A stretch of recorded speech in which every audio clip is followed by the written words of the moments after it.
Hey, what's going on? What's going on with you amazing, beautiful people out there? Hey, this is your girl, Kwamia. About to say my nickname, but this is your girl, Kwamia, aka Q, Kwa or Queen for those who don't or can't know how to pronounce my name. Tonight is going to be an amazing topic. Tonight we are actually speaking on a major question that so many people have asked, so many people have wondered, so many people have pondered, or so many people have actually had in their mind but never thought to ask or either had some type of reservations about it. So this is a question that I am collabing with the amazing, beautiful queen, my queen sister, Grown Ass Folks podcast. So tonight we are coming in. We are about to discuss. We are about to go deep. We're about to dive deep. And I'm going to tell you right now, parental advisory. This is not your mama's or grandmama's podcast, but if they can't handle it, trust and believe they could tune in too. As well as Pillow Talk with the T, we speak the uncomfortable truth. We speak on uncomfortable topics. So if you don't like the uncomfortable topics, you know where that exit button is. But other than that, let's get it. So let me bring on my collaboration building. Hey everyone, hey everyone, hey everyone. Listen. Hey, Hey, bro. how you doing? I am great. Can you hear me? Because I have in my ear pods, but I can take them out. Yeah, so I can hear you. Can you hear me? Yes, perfectly. Okay, perfect. So introduce yourself to the people. Let the people know who you are, and yeah. Well, my name is Sharice. Hey, y'all. Hey. I am the host of the Grown Ass Folk podcast. Clink, clink, clink, clink. You can catch me anywhere that you listen to podcasts. I'm at Grown Ass Folk Podcast on IG and at Grown Ass Folk Pod on Twitter. My podcast is a place where millennials can come to talk about, well, millennials and Gen X can come to talk about all of our bullshit, how we have been ill prepared for some of the social situations that are starting to arise in this new generation. And we just come and we talk shit and we kick shit. And I give my very unpopular opinion. In most instances, it's either something that most people don't agree with or they have never heard it from my point of view. So that's my niche. Yes, absolutely. I love that. I love it. So tonight is going to be an amazing one. Tonight is definitely is going down. Everyone already know. If you see my podcast, you know how I do. You know where I go, and you yeah. I don't know what else I could be able to say, knowing the fact that again, just in case for everybody that came in the building, parental advisory. This is not your mama or grandma podcast, but if they can handle it, they could tune in too. And also, if you got kids in the building, and you may not, they're not normally used to cursing because your girl's a cursing Christian. So just to let you know. Just to let Absolutely. you know. Mouth like a sailor. Me too. Just, yeah, just to let you know. And yes, and also FYI, I do have bigger, broad vocabulary, but sometimes I feel like the curse bomb just feels a little bit better. So, but Get your other point than across. exactly. So I'm so amazing to actually collab with you tonight, and I'm so excited that you accepted my invitation. Listen, so tonight the topic is basically, can the opposite sex be friends? So what do you actually think about that? Do you really feel in your hearts of hearts that the opposite sex can be truly friends? I do. The short answer is yes. The long answer is it depends Mm-hmm. because things get messy when marriages get involved, when other relationships get involved. But as somebody who married my literal best friend, I can say that it, Yeah. it can happen. It can absolutely happen. if you cannot think, if you can find a guy who doesn't think with his dick, and you can find a woman who doesn't think with her bank account, True. it can absolutely work. Yeah. So I definitely agree with you. And I also sit there and say, because I also heard men, I heard our own men say, yeah, we can't be friends, and then only way a man that say that he can't be friends because, like you said, he's either thinking with his penis, or it's the fact is that he know he's going to fuck her at some point. Mm-hmm. So in regards to that, that's the only thing that I'm very adamant about. So on the point of that, and I myself been friends with guys. Mm-hmm. Never had sex with them. Mm-hmm. Never even thought about having anything with them. I even had my son who godfather. We went to school in high school. Um, Beautiful, Mm-hmm. so it could be possibly done. And I just feel like only way it can be done if you got that, oh, yeah, she look good, I'm gonna end up probably smashing her, or you basically just coming off the rip, you just thinking with your dick from the beginning to the front. Mm-hmm. So the only thing that I have reservations about that is when you in a relationship, right? At some point, you in a relationship between a year to 3 years, and you already know where you're going with this relationship. Mm-hmm. So by then, you should have met all his female friends, and he should have met all your male friends. Yep. So there should not be no unsuspected surprises. Up willies. Pop Yes. up willies. Yes. That's absolutely true. You ain't just gonna pop up on the scene with Cheryl, and I'm just be okay with Cheryl. Hey, look, where you meet Cheryl at? Okay, if I can see if you meet a female at work, and like say it's like a new job, or she starts the job, and then y'all develop a friendship because you spend more time with your coworkers than you do with your actual family in some instances. But once you feel like it's becoming a friendship, it should be like, oh, let's go meet my wife, and if we're gonna go out and have drinks after work or whatever, here's my wife. Exactly. And your wife gets to examine that dynamic. But don't just pop up on the scene with Cheryl, because Cheryl gonna get busted in her shit. Exactly. And it's not gonna be nice because 9 out of 10, not only is she gonna get beat the fuck up, but she gonna get beat the fuck up by a lot of people from the family. That especially if you come into first of all, if they come into a cookout, right?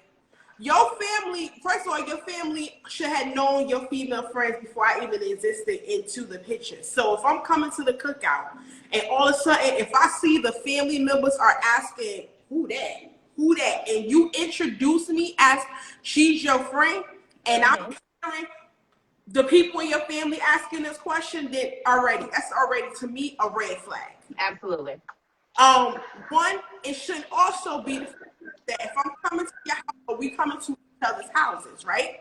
Mm-hmm. There's no way that all of a sudden that the now three doors down, you know this shit. Now why haven't you said she's your childhood friend? You been in this house for like 30 years. So why the hell haven't I seen her at the cookout? Mm-hmm. So stuff like that is what makes me still kind of get a cringe when I get the whole can guys be friends with opposite sex or females vice versa. Like it just really be gee, what you say? Beat up for what? Listen, what you For the mean? disrespect. For the disrespect. What you mean is the disrespect. Sometimes some people just don't understand and get beat up with words, and sometimes you probably have to put your paws on the motherfucker. Exactly. Because you show up with my man rolling your eyes and shit, talking about I'm the friend. You've already come with hostility. Exactly. And that hostility will be met with the violence that I woke up choosing. Exactly. Listen, she picked Cheryl, but Cheryl. I did. But listen, but you know what?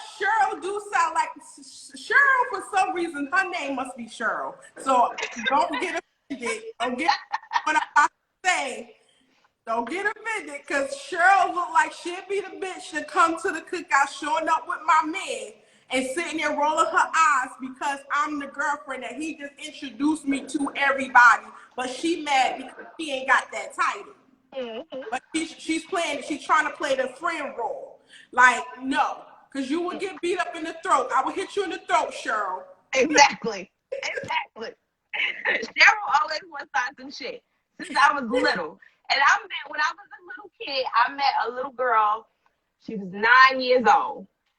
Yeah. Had to be late 80s. 9 years old, and your name's Cheryl. I know already you about some shit. And guess what? She was. So that's always the name I pick when I'm talking about. Yo, off the top, media say, nah, you making it hostile. Liz, first of all, Cheryl came in there with the hostile energy anyway. She did. That's the crazy thing. So you can't say, are we making it hostile? Cheryl already set the hostility off when she walked into the building. So don't get mad because I finished that shit. Exactly. Because there have been situations where I was friends with a guy and I met his wife. And guess what? You come into that situation humble, like, oh my God, you're so beautiful. I can't wait to get to know you. He's told me a lot about you, blah, blah, blah, blah, blah, blah. But when you're the new friend and you know that this man is married and then he brings you into a situation and you eye rolling, all of a sudden you quiet and all of this, that's hostility. That's hostility. That's possibly jealousy.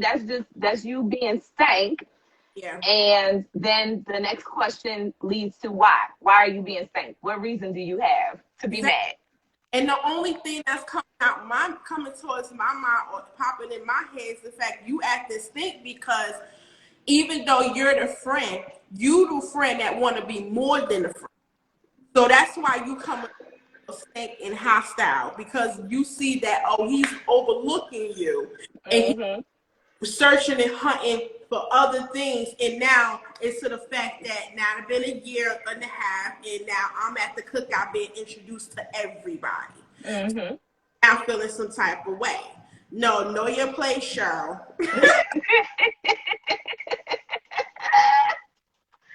I love that she got a name. What? I love that. And then what gets me is this. First of all, please, I don't want none of my male friends to ever introduce to me, oh, this my sis. First, I don't play the sis and brother shit. If you ain't come out my mother coochie or you ain't come out my daddy ball sack for you to be my brother or sister, don't call me. No. Because I'm going to ask a family member. I'm like, is that your cousin or your brother, sister? No. I'm like, okay, this is this fake brother-sister shit. Okay, got it. Yeah, because all that shit goes out the window when private parts get involved. Exactly. And then you know what? Let's go back to Cheryl real quick. Because all the fact up, what's up? So all the fact, the is that I also could get private parts because they could have also already had sex. But the fact is, though, he must have told Cheryl that he didn't want to take the, extra step. He didn't see her like that. But they did end up slipping and falling on each other one day. And now her feelings and her emotions is now in it. And now that's why she's coming with that hostile look.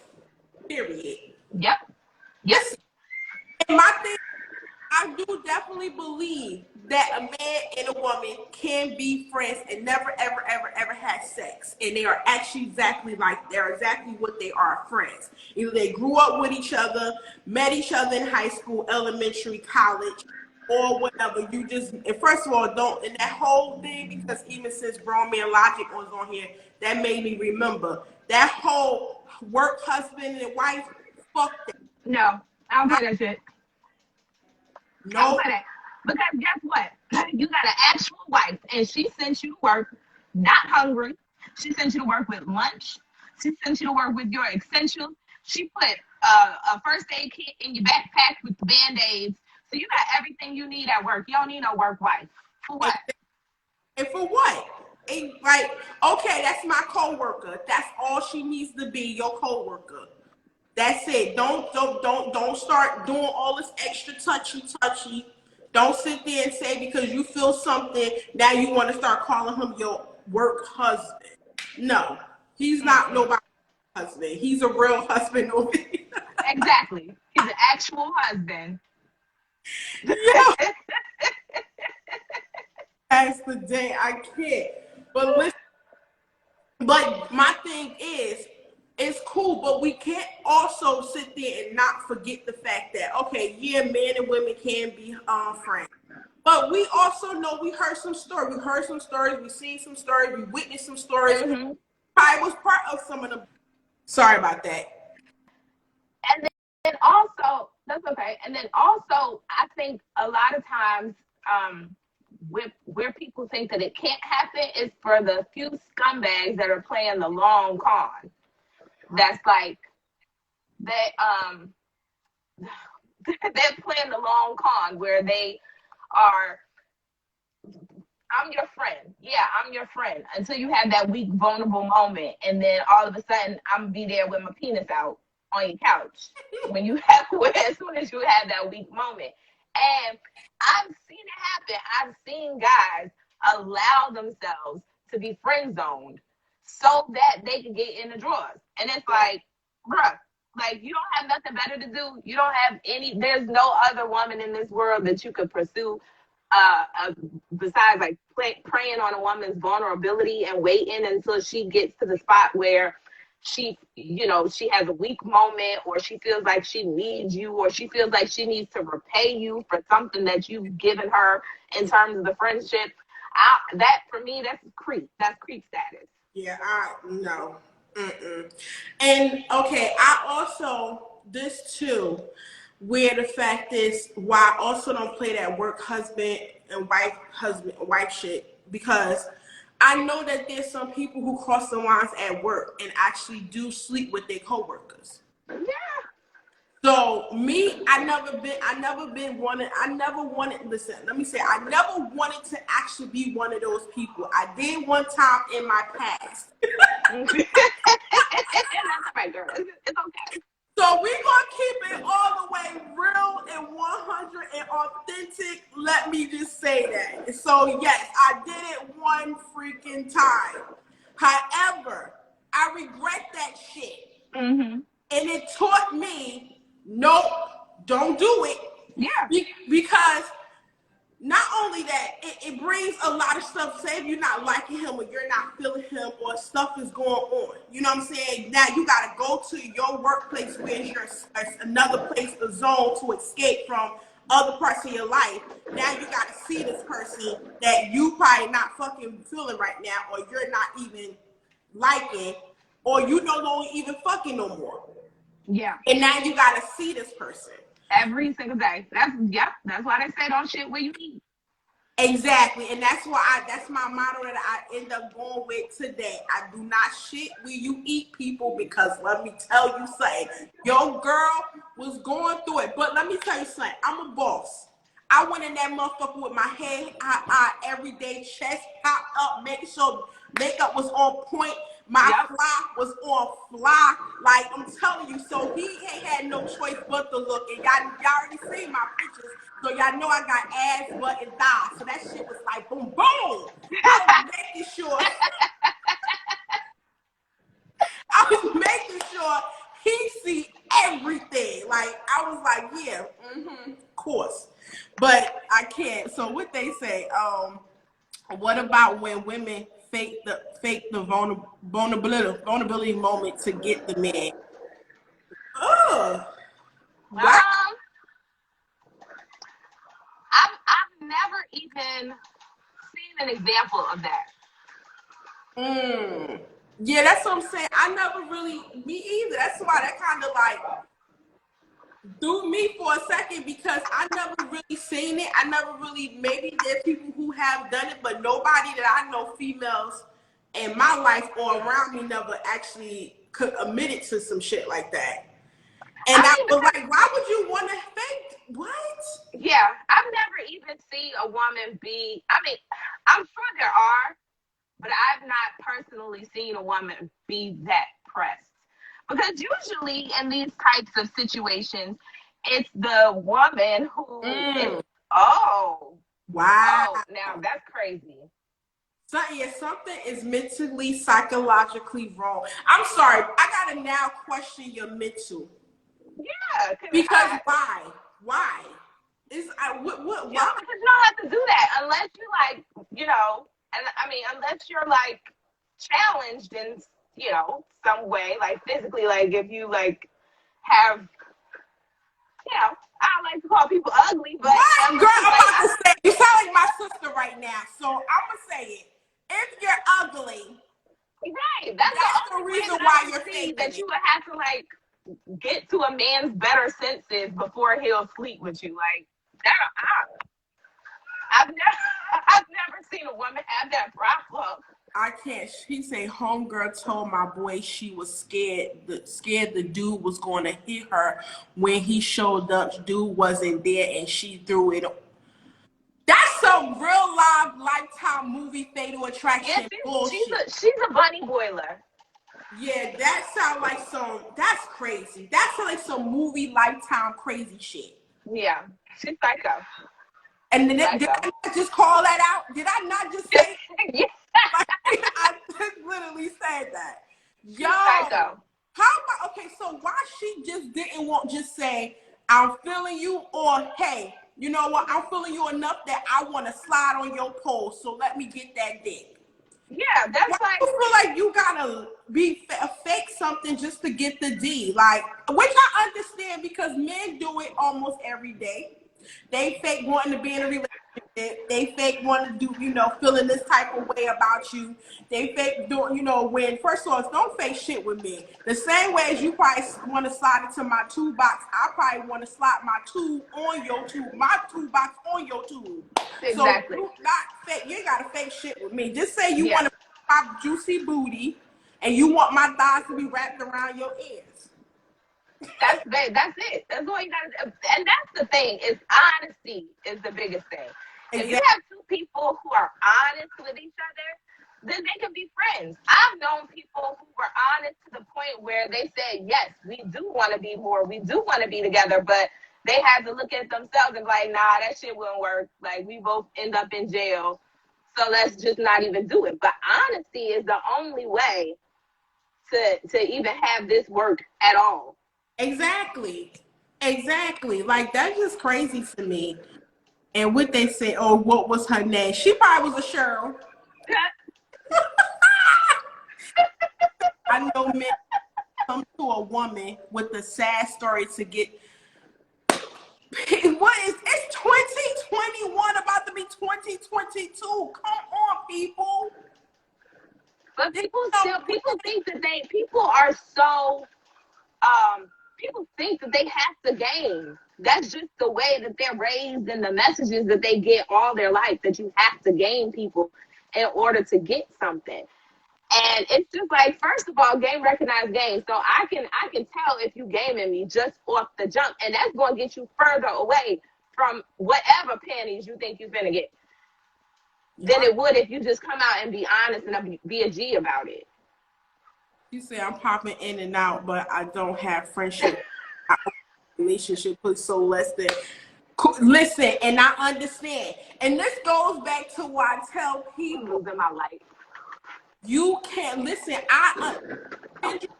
She don't have friendship pussy. And stuff like that. But at the end of the day, I have a sex situation, but it's very understandable. My shit is so unique, it can't be duplicated. You know.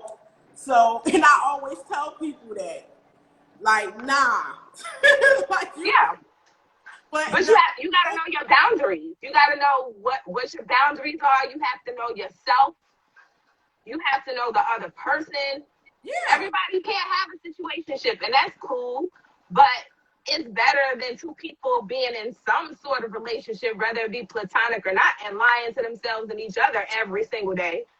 See, but that goes back to the fact of that there is people that is in relationships, and let's even push it further. There's people in marriages that's fucking just lying to themselves every day. Yeah. You know, or they're in marriages and not being pleasured properly either. Like, I just cannot do that. And I understand because I've been married before, and I understand the fact that, see, that's why I'm not married now, because when I get married again, I need to make sure I have the person that basically is on, on the level of flexibility, want to try out new things, making sure that they are, versatile. Because if that person is just an old prune that like go like this, it's like it's not gonna work, because you gotta try different new things in the marriage. You gotta, do different things, and you gonna have your dry seasons, your dry moments. You gonna have your ups and downs. You gonna have your spicy seasons. So you have to have a person that really ends up willing to do, ready to do that shit. If they not, then it's like, that rose is something else.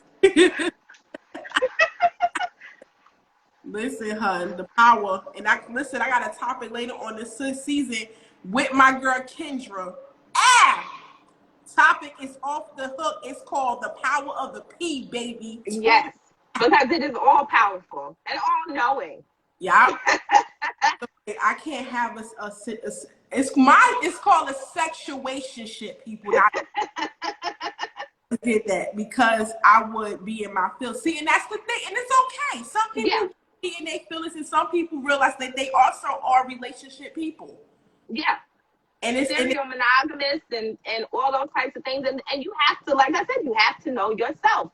If you know that you're not the type of person who could be in this sort of predicament, then just leave it alone. Because the best thing you can do is just not waste time. That's my thing, is just not wasting time. And that goes back to what you were saying about when you get married, wanting to know that, these are the things that you have in a mate. Like, I could not see, especially, as young as I got married, I couldn't marry a person who, I didn't know if it was good or not, and then B, was bad at it. No, I don't have time to teach you shit about nothing. So we have to know ourselves and have to know the other person. Yeah, and I feel like also, this is something I never said, even though I throw out my sexuationship. And the reason why I throw out, because I stand in power with my sexuationship. I own it. I embrace it. I love it. It's mine. I have control in it, of it. And I'm one that created along with the other individual. So it's powerful for me. It's me standing in my womanness and my power and owning that shit. Yeah. And, but also in regards of that, me just knowing the fact that a lot of people cannot do it, and I understand, I respect that. But it's just the fact that Kwamia, your girl Kwa, I'm not wanting a relationship right now. I gave my time in my marriage and other relationships. Yeah. It's time for me. It really is. And then also goes also to say too, what I never end up saying is that for you to be in a situationship that I'm in, you have to know yourself. Yeah. You have to know yourself. See, I know myself, and every single day I'm getting to know myself even more and more. And so you have to. So I definitely put that advisory sticker. And then going into that, because one thing that I have noticed about you is that you're very confident. And that is something that some women lack. And they let themselves fall into situations that you have specifically orchestrated for yourself. And if you lack confidence and you lack the drive to be able to steer your own situation to how you want it to be, then it's just gonna fall apart. It doesn't matter if you and that person are just fucking, if y'all in a relationship, if y'all are friends. If you lack the confidence and the clarity to be the driver in your life and know where shit is going for you, then any relationship you in is gonna fall apart. It doesn't even really matter. Todd, don't play with me. Don't. You already know how I feel about that. See, and then he gonna say joke though. Even though me and I only known each other for a short time, Ty is really studying to know me. I'm telling you, he knows. He know he can throw a joke, but like, I don't come at me. I'm joking, Q. Like, and then let's go. I see. So when I see Tarot, I be thinking Terrell. Tarot. He said, "My wife was my friend first. We had attraction to each other, even while I was giving her relationship advice, and vice versa. Now we're coming up on our year married. Okay, congrats. And Hey. going to be 3. Oh, so cute. Don't want no more though. See, and that's what's up too. Like, sometimes, you end up but see, that takes me to a whole different topic that I have coming up later on next week's show, is the whole thing with the you're in the friend zone.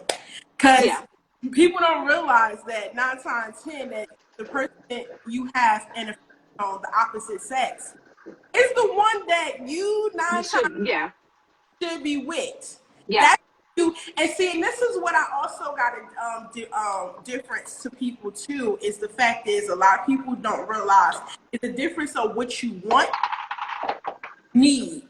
Mm-hmm. You can want all day long, want it all. Go ahead, but listen, baby, what you need, that's the powerful shit right there. Exactly, because you want a margarita, but your dehydrated ass need water. Exactly. You need water, and the thing about it is that like me and my husband are like, a lot of people say it when they get married. Oh, you're my best friend, or they say like, my mother's my best friend, that sort of thing.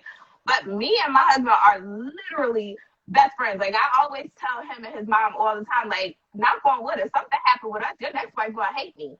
Because we are still going to be friends.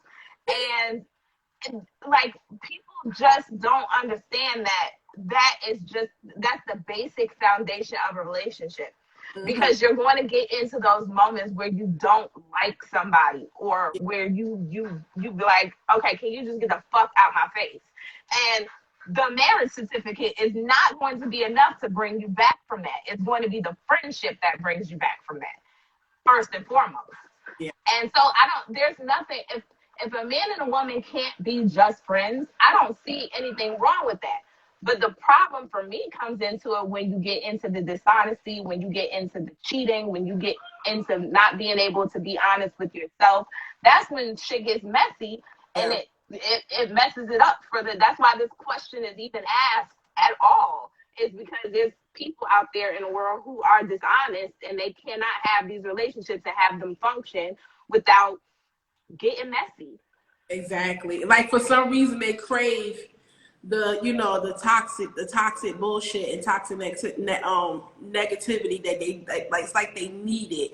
And sometimes you got to think about that too. That's why I tell people, pay attention to people, because you can tell and really quickly about a person. If you really wanted, you're paying attention to them and not just see just the surface, see underneath, because people tell on themselves.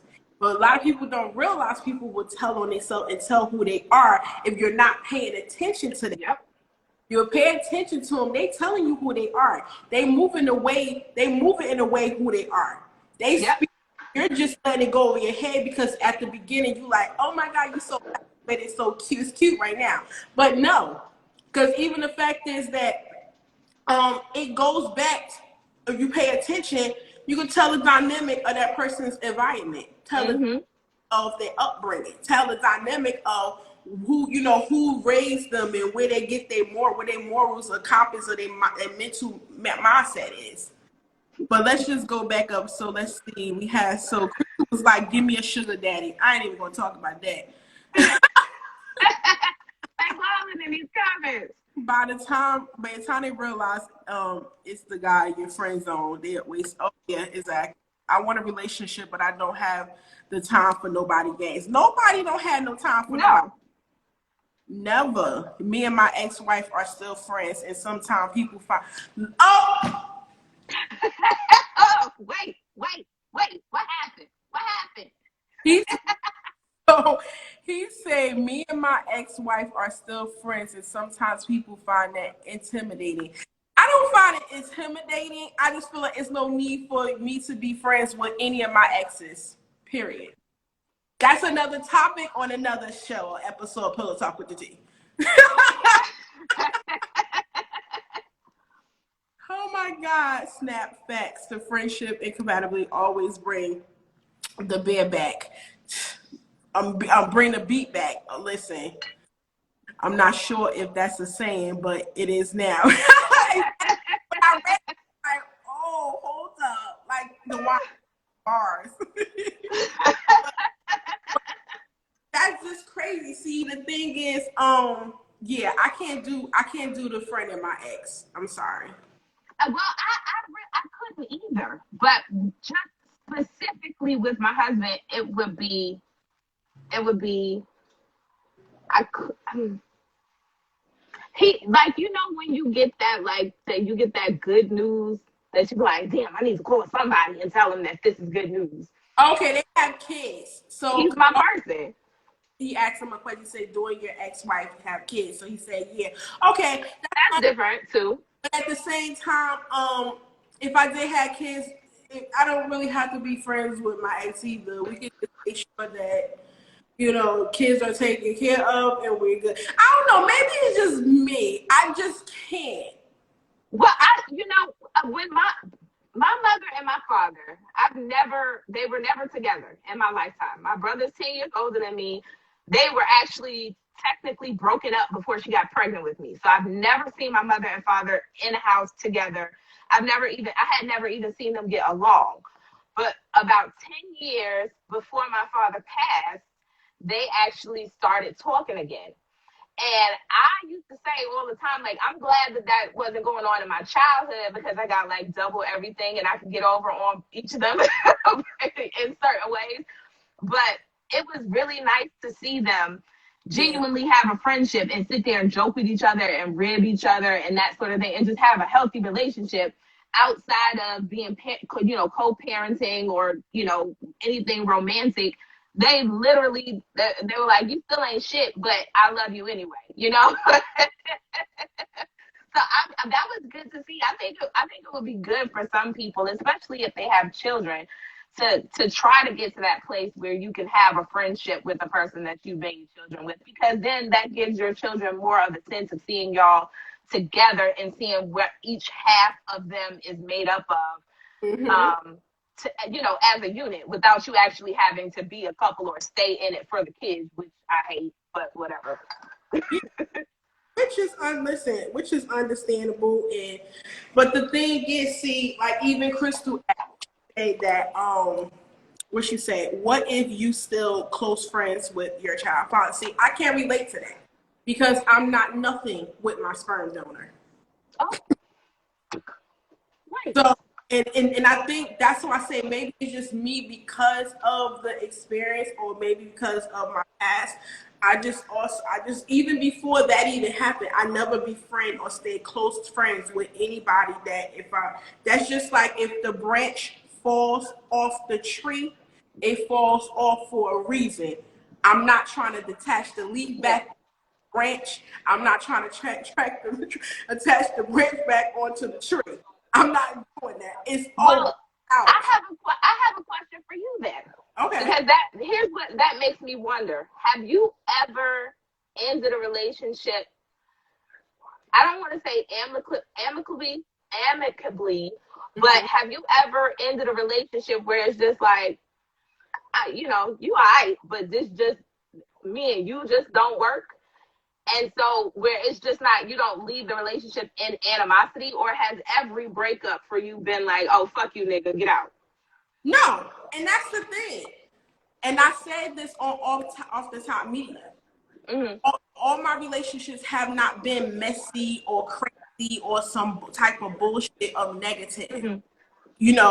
majority of my relationships, either my last relationship, I broke up, we disconnected, and we actually agreed because I moved out of state. Agreement, and some of them normally, or even my relationship before then, I went to him to talk to him. I say, hey, I think we forcing this. And I think what it was that we thought what it was is not there, or if it was there at one point after a certain amount of time, is no longer there. So we should let this go before, because every time I feel like when people try to keep certain things or force something that's not there, it is nasty. Yeah. So all my relationships wasn't never the fact of just because it was nasty, because I did break up with people. It was just, a mutual understanding, a mutual agreement, or it was at a positive note. What it is to me is the fact is not only just my previous past of domestic violence. That's one thing that's I just like no. And then two, I always just felt even before I became a domestic violence survivor, and before that situation happened, I just always agreed that I felt like there's no need for me to keep a person around if it's over, it's over. Yeah. I believe you. And there's a lot of people who are like that, who are just like, everybody has their season. And when your season is over, I'm packing up the sweaters and you going in the storage. Like, I don't have any need for you anymore. So that's and it's okay. And not to say if I see them on the street and they speak to me, I'm gonna speak back. Cool. But for me to have their phone number in my phone, me follow them on social media, I need to be invited because we end it off cool. We don't need that. I wish you love, peace, happiness, soul. like we don't need exactly the time and the season and the reason.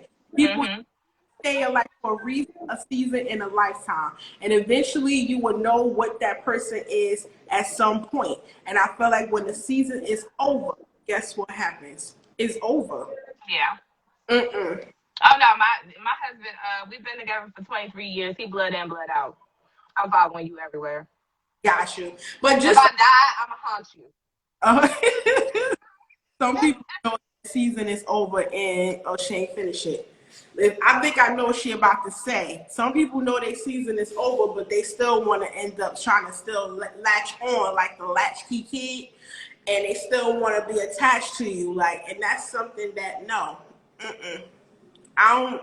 I feel like me. That's just like basically saying like, once it's over to me, it's like I don't need the extra baggage or the extra unnecessary space in my closet to be taken up. Yeah. If I'm done with that man and we're done, then that space should be now fulfilled for the true individuals who to be there. You know what I'm saying? We don't need to be friends. We don't need to be coochie crunching buddies. But that also goes back to what Crystal said, that if you and your baby father, child father, is still basically friends. But then that goes back to our normal original question, the topic of the show. So say for instance, like she's friends with her child father, and the new girl come along. Sometimes people feel some way about that shit. Yeah. But for me, in that instance, I think it's selfish for the new person. So like if you, like we were saying at the beginning, if you are new person, you just, work wife or something like that, and you just coming into the situation, then yeah, fuck you. But but if you are a baby mama, y'all co-parenting, unless you give me a reason to distrust this relationship and think that there's some other shit going on, then it's selfish of me to get in the way of however y'all co-parent. If you are co-parenting and the way that y'all keep the peace, then who am I to get in between that? And there's just a certain level of maturity that comes with, like the topic of the conversation. A man and a woman can be in the same planet and not be fucking. Yeah. That's just bottom line. You have to be mature enough to say, I have to let these people raise their children and know that I can trust my partner. Now, if you can't trust your partner, that's a whole different conversation for a whole nother day. Exactly. Which it is, and which maybe now you should question, should you even be with that person? Exactly. So like if you cannot trust somebody, there's no way for you to need to be with them. I'm sorry. There's that part can't change. Exactly. Change that. You can't go take, do a clothes or laundry, wash that cycle out, and it change. All of a sudden, now it's clean. If you can't trust that person, you might as well just say, you know what? Let's just call this quits now, because all you're going to be doing to yourself is a disservice, a mental disservice. You're going to be wrecking your whole mental, physical, and emotionally, making yourself sick. So there's no freaking need. Yeah. But just to go back. Where the fact is, now say if, like you said, they co-parenting and they still friends.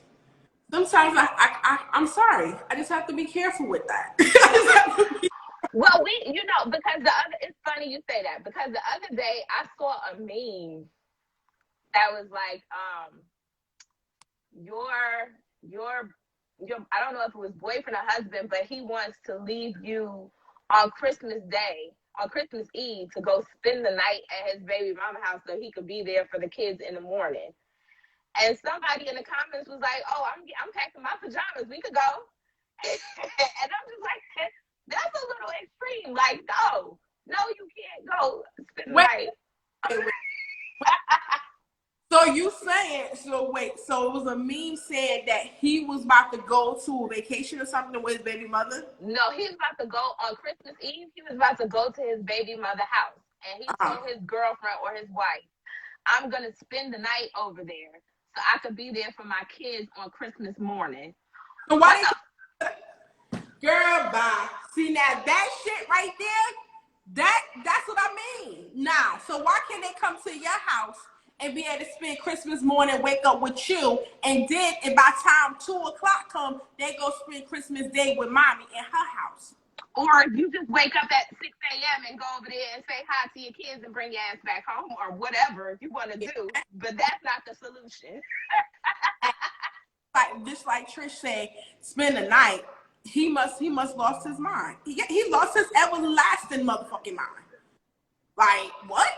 No. Wait, hold on. We gotta back up. He said she called and told me my daughter got in trouble in school and somehow she got us fucking with each other out of that. Oh, because he sat there and said I had a woman that think me and my daughter's mother still get it on. So I guess so after the fact that she called and told me my daughter got in trouble, and so first of all, she walked in the building already insecure. Right. She playing a game of telephone in her head, and that's not fair to you, my brother. And not only that, why is she that close to you in the conversation? I'm questioning that. And the reason why I question that is because I even questioned with my sperm donor when we first broke up and we called it quits and that was a wrap. My thing is his little girl, I call his little minions, let's put it like his little minions used to really want to interfere with the conversation that me and him having about his son. And last time, many times I tell these little minions, I say, excuse me, girl, because that's what you why are you intervening in the conversation with me, my son's father, which now aka my sperm donor, because I don't acknowledge him as a dad. So in regards to that, I say last time I checked, it was me and him in the room making this baby. I didn't see you there. I didn't add an extra third motherfucker to the bed, to the adventure. Yeah. So she don't got nothing to say to you. She don't have nothing to say to you. She had a whole bunch of shit to say to me. Until I sat there and said, okay, you know what? Keep that same energy. So I sat there and said, I'm coming to get my son. When I can't get my son, and I said, excuse me, what you say? Because you said something if I couldn't hear you. I couldn't hear you on the phone. So I want to make sure I hear you so I can hear you. So she like, she just looked at me and she walked away in the kitchen. I'm like, Oh no. exactly where you belong, in the motherfucking kitchen, not here. She don't, because she ain't want it, because she knew she was being ridiculous. I just find it. Now I have an older brother who has 6 children, Mm-hmm. and baby mamas are. I have. He only has one. Like, he only has one baby mother that I think is just completely unreasonable. The rest of them, I shouldn't say the rest of them, like he got 6 baby mamas, but the other couple are very reasonable young ladies who have their heads on straight. He's 10 years older than me, so he got with his first son's mother, and they were married, his ex-wife, and they were together when they were like 14. So I've known her since I was 4. So to me, she's like big sis. And so I've seen young ladies be so disrespectful to these women that I've had to be like, oh, is she not gonna roll up? I am. Because I don't understand why you even talking. I don't understand why you have a say, why you in a conversation. You just make sure that you don't mistreat my nephew when he get over there, and that's all you need to do in life. That's your responsibility. You have nothing to say about the way she is mothering her child or the way he is fathering her child. Just shut up. Just shut up and sit down. Maybe that's why you don't have a ring, because you don't know when to shut up and sit the hell down. You don't know your place. How about that? That's another thing, because for some reason they be thinking, because once they with these sperm donors, they be sitting there thinking that they have an advantage and one upsy, and now all of a sudden they have a reign of power in a position that they feel like they could now speak. I didn't ask you to speak. Don't speak. So when I come, don't say shit. You ain't even gotta say. I don't want you to say hi to me. Don't even say hi to me. I totally agree with that. And I'm usually the peacekeeper when it comes to situations like that. But because I've seen my brother and like his baby mothers go through so much shit, I'm just like, I don't see how you have the patience for it at all, because I'll be hitting first and asking questions later. And see, and that's the thing. My thing is, I seen it, I witnessed it, I've been in a situation of it. However, she knows she gotta say shit. What you mean she gotta say something? She ain't gotta say nothing to me. Cause I'm not dropping my child off to her. I'm not having a conversation with her. I don't need to have a conversation when a child is offended or need to be picked up from school and I can't get them. I'm not having a conversation where, oh, it's your turn to take him to the doctor for his physical and checkup. I'm not conversating when it's saying your ass need to be at his football games. She don't need to be there, but she want to be there. Cool. He need an extra cheerleader. How you doing? So get ready to cheer, bitch.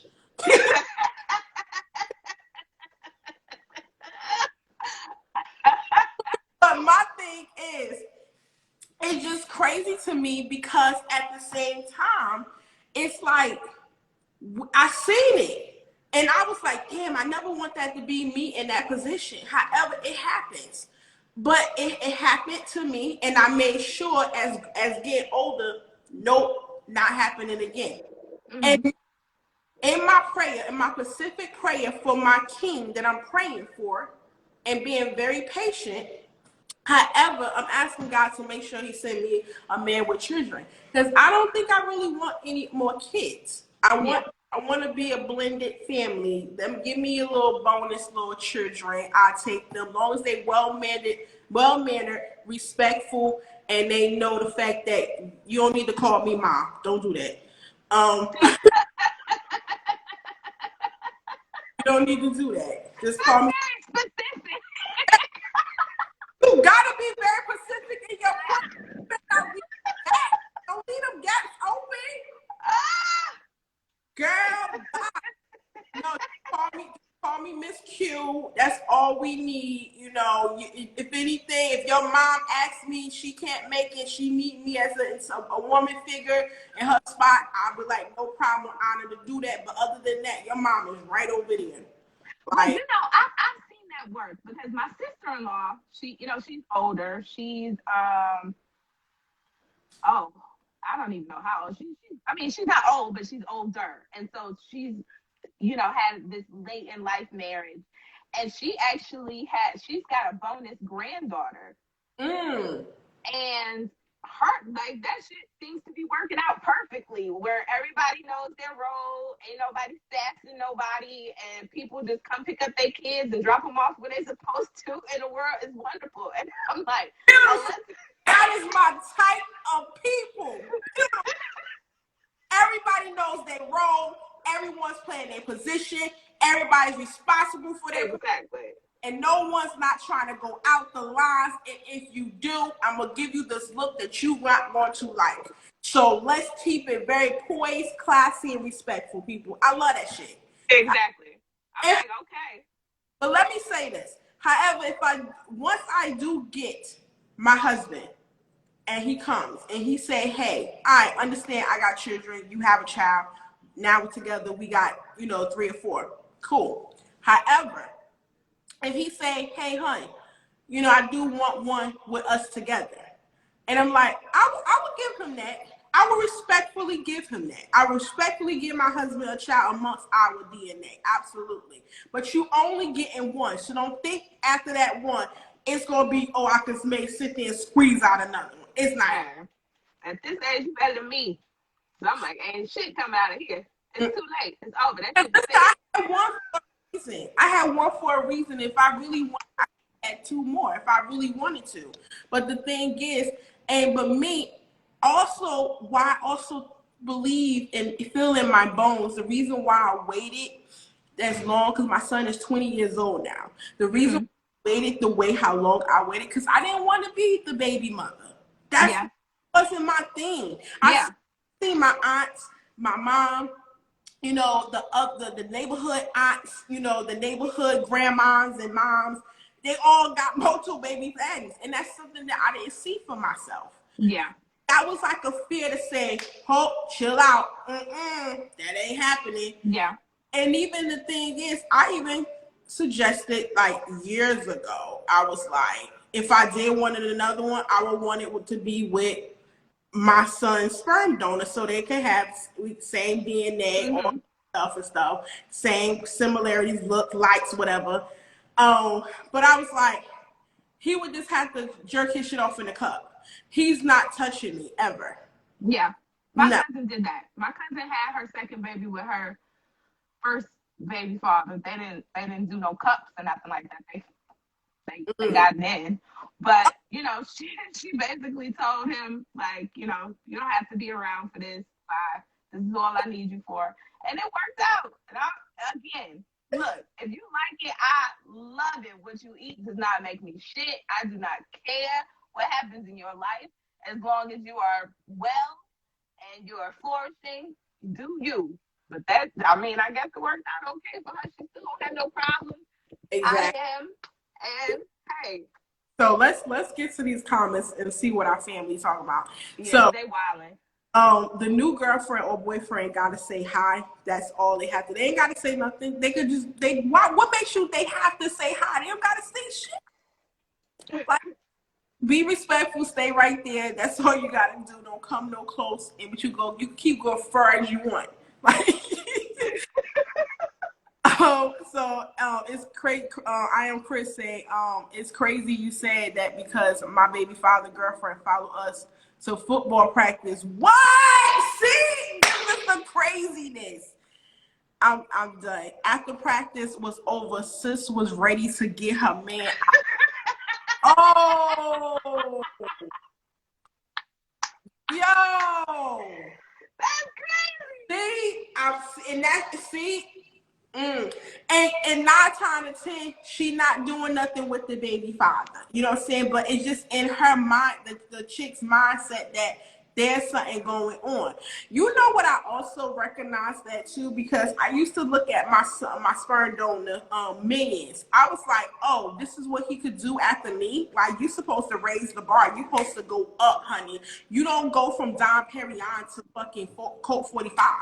You keep going up. Like, what's wrong with you? And now I'm looking at, okay, you pick these little these little bum little chicks that think they cute or think something nice about them, out of shape little pumpkins. Okay. And now they insecure as hell because when they see me and see me snatch, they be mad. Mm-hmm. Yeah.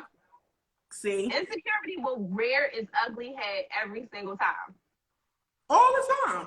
Absolutely. And then knowing the fact I'm not even giving a fuck about them. I'm not even giving them no care in the world. But it's like because you coming at me, now you want this energy. And when I give you this energy, now it's saying I'm called, oh, your baby mother crazy.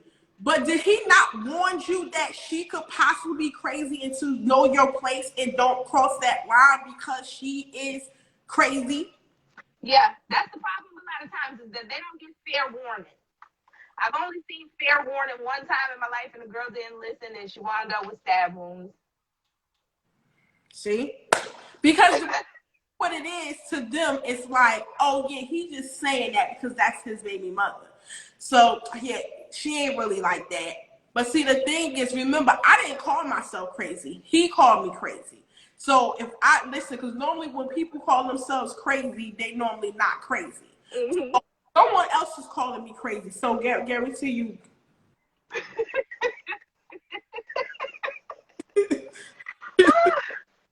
And let's see. Okay, my friend told me that her ex-husband will be mad when her child didn't call him child by. Why? Then have your own child so they could call you daddy. But I'm not about to force somebody or child, and I'm not about to be mad because somebody's other child that's not my bonus child is not calling me mom. I don't want my bonus kids to call me mom. Call me Miss Q, and let's keep it classy and respectful all day and everything. Yeah. Don't need to do that. And or at least if they won't, don't be mad. That's ridiculous. Yeah. And then maybe they're not comfortable doing that. You gotta also think the fact that this relationship that you're building with these other children that's not yours, that's all your bonus kids. You gotta remember that you're not the only one in that relationship that's trying to create the relationship. It's the children too. So if that child is not comfortable calling you mom or dad, you cannot get mad at that. Mm-hmm. That means that it's something wrong with you. Maybe you need to go knock up the mom and have your own so they can call you dad. Trishy said, I actually have a bonus daughter and she lives with me and I'm doing all the mother/duties. So I'm definitely involved in any conversation at the point she is in. See, exactly. See, my thing is, that's a different scenario. Yeah, that's different. Yeah, exactly. Because one, she's living with you. So, of course, you have to see, please. I'm telling you, I'm very specific. I want my bonus children moms to be very active and very responsible and prioritizing their child life to the fact they're living with their mom. And they just come over when it's time for us to have them. Because I don't want that extraness. I'm sorry. Like, I did 20 years and still doing it. No. Yeah. I don't want that. I have no problem taking the reign, but I don't want the full reign. You know. But that's completely different. If you raising a child and she in your house and she eating food out your refrigerator, then you gotta say so. Yeah, exactly. And she in your household, absolutely. That's definitely you got full say so. What if it's a 2-for-1? We all rather have kids with someone we plan on being with, but sometimes it don't end up that way. Absolutely, it doesn't. You know what I'm saying? Like, I didn't think that my sperm donor was psycho crazy either, but he turned out to be. So I really want to know how that conversation went. What conversation? What conversation? Definitely ain't dealing with no insecure woman. Mm-hmm. Oh yeah, so yeah, Trisha and her husband are definitely married. So, and some people take it in a different way. What do you consider bonus child? What I consider a child that didn't come out my vagina? Yeah, that's a bonus. I think that's as clear as I could put it, like straightforward. A child that did not come out my vagina. But I'm back to this comment. I really want to know how that conversation went. What conversation? I'm curious. Conversation he was talking about, because we was talking about a lot of stuff. Like Like I can't. Like tell me what conversation that was, cause you want to know. I want to know too. A kid for a boyfriend or girlfriend is a bonus kid. If it's a boyfriend or girlfriend, husband or wife, if the damn child ain't come out the female's vagina, that is your bonus child that comes into the relationship or marriage with. How can that's Claim the other people's children. Not I said the cat. me worded a different way? People quick to claim other. Oh no, I don't want to claim them. I told you that. You ain't listening to this part. You ain't listening to this. You must turn up the volume. But yeah, some people may want to do that because maybe they probably have the medical issues. They can't sit there and they can't have their own children. But at the same time, no, I don't want to claim nobody. I don't want them on my. I need to claim them on my taxes. I don't need. I'm good. I don't want no. Don't let me get into my African accent. No. I'm not even holding nobody kid hand. Like, I have no problem taking on a rank of being for them being me being a bonus female role model in their life. I don't want them calling me mom. Call me Miss Q. Call me Miss Qua. Whatever feels good coming rolling off your tongue. However, I only want half of the reins. If the mom, and I want the mom to be active, supportly, in full effect in that child life. I want living with their mom, and it comes to us on the days that we have them. No. Listen, my praying is very specific. Me and God be having these conversations. He do. Like, he writes everything down. I'm not leaving no gaps or no holes for him. Like, just in case he probably to me like, so what you mean? I'm filling in them gaps for him. Exactly. Oh, that's exactly what happened. That used her old boy baby daddy for his sperm. Who said that? Yeah, me. Oh, me. Yeah. Cause she and she still doesn't. I don't think she's in a relationship still. But they actually wound up, like, she decided that she wanted to have another baby. It was more like my child need a friend. I don't want him to be an only child. And at this point, she's like, I'm never getting married. So she was like, all right, let's do this. You don't got to pay for nothing. You just go on about your merry little way. I just want my baby. I really, as her friend, I heard the whole. That prefer that, honestly. Like, but if you're not into him, I just don't see how the baby make it. Because she like you said, you would go and he would jack off in a cup, but that's not what she did. She actually slept with this man another few times had to be to produce a baby, and I'm just like, if you don't find him attractive anymore and you don't want to be in a relationship, how could you lay down? But I don't know. I guess it's lube. Lay down.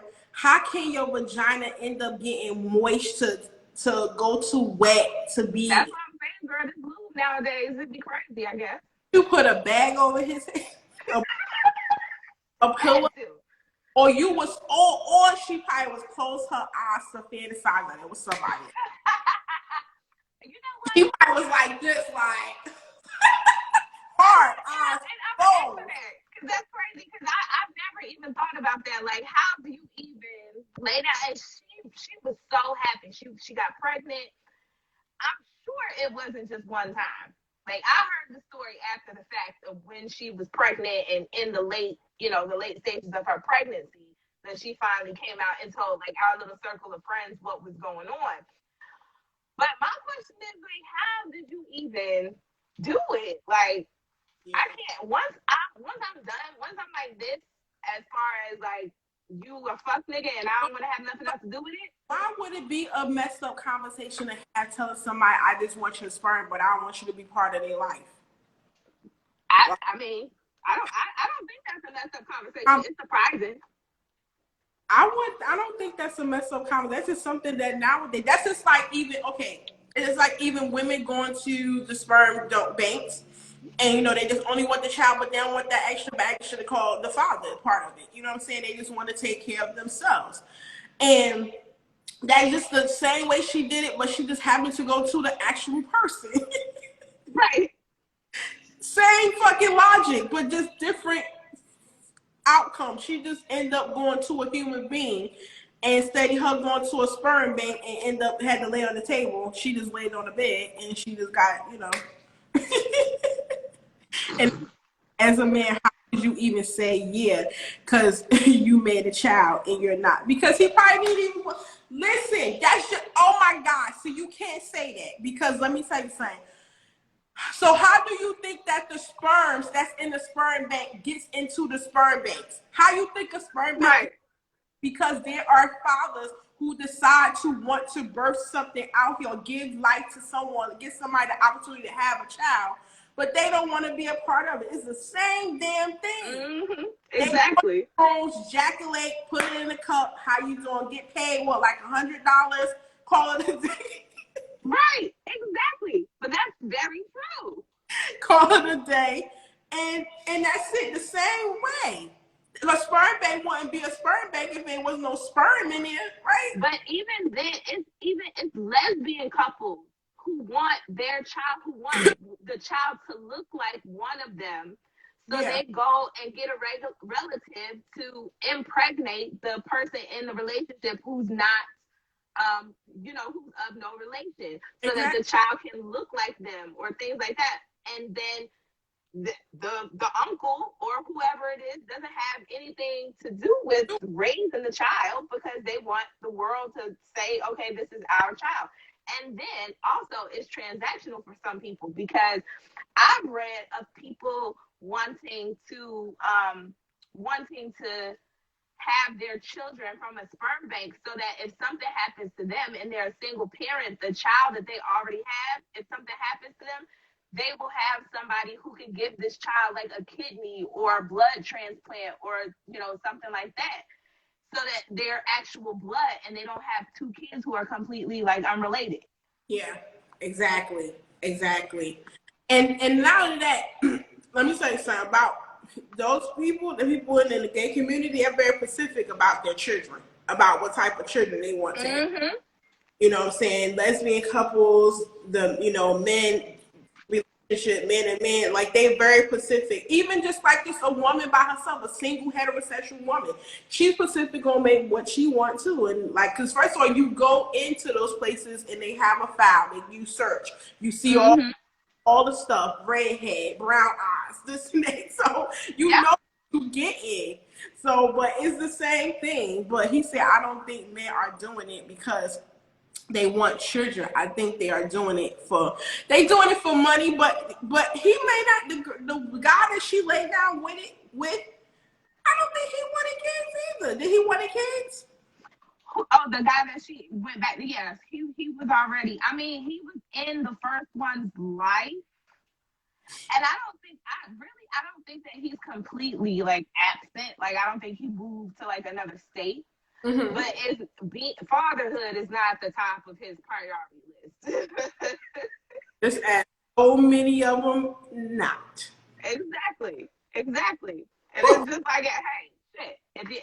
And the thing about it is that if she came to him and had this proposition for him, mm-hmm. and it was just like, it's easy, all we doing is fucking, producing a baby, you don't have to do none of the hard work. Look, I don't doubt that there are men out there who would do that just to get in somebody's pants. Yeah, I don't think so either. You said I always wanted to donate my eggs. Oh, there's some people that be doing do that. You really? And it's like $10,000 paycheck, girl. Like, oh, look at donating. For as high as like 50,000. Mm-hmm. Listen, don't get no ideas, people. I hear that's a very lucrative business, donating them eggs. I don't know. How would you feel about that? Donating eggs? Yeah. I would do it. I would feel like it would be putting my eggs to good use, seeing as though I don't want none. Yeah, gotcha. But I mean, if now here's the thing: is I have seen like on TV cases where women did that, donated their eggs for money to like pay for college and shit like that, and then when they wanted kids, they couldn't have none. Exactly. I feel like that would be a fucked up situation. Yeah. Oh, she said she wanted to bless somebody. Listen, and that's all good. Normally, honestly, I'm gonna be 100% blunt with you. Normally, a lot of women do that because they want to bless somebody else. Mm-hmm. But eggs, do men have? you know, you're not asking for a friend. Stop lying. You know you're not asking for no friend. You got eggs in your fridge. Men don't have eggs, and you already know men don't have no goddamn eggs. But yes, but just to end on just going back, because listen, one thing about I love is that I always pick and choose topics where it could expand and be brought to different directions. Mm-hmm. So what topic you have you want to end up feel like you want to hit the airways with that people need to, know. Yes. Yes. So I've been thinking a lot recently, and it even came up today, and it was my episode on Sunday about everything can't always be comfortable.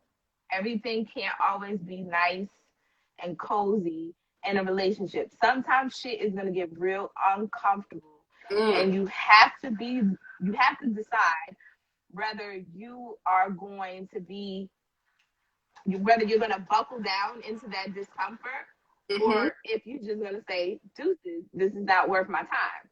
Yeah. So I think it would be interesting to hear you, especially in your situation, talk about when do you throw shit away, and when do you just sit in that discomfort and work through it? Okay, so let me say this first. I always feel like, are you talking about just a relationship, or are you talking about marriage? Just a relationship, because I feel like a lot of relationships don't make it to marriage because people are never comfortable with being uncomfortable. People will never be like, oh, well, that's fucked up, but let's talk about it. They either want to walk away immediately or sweep it under the rug like it never happened, or use sex to repair it. Absolutely. So I would say one, for me to end up being in something that I actually going to go the long haul and like hit and go into the mud with, one, I have to be in something that I know that that's something I want to be with. Mm-hmm. So if I'm in a relationship, which I have been in a relationship, like even with my sperm donor, even with other people, I've been in relationships where I knew I probably should have been walked out. Mm-hmm. And I did everything to my best of my ability, checking myself, seeing what I did or what I didn't do, what I was or wasn't given. But also, I had to realize that I myself can't just be looking at myself because I'm not in this shit by myself. Mm-hmm.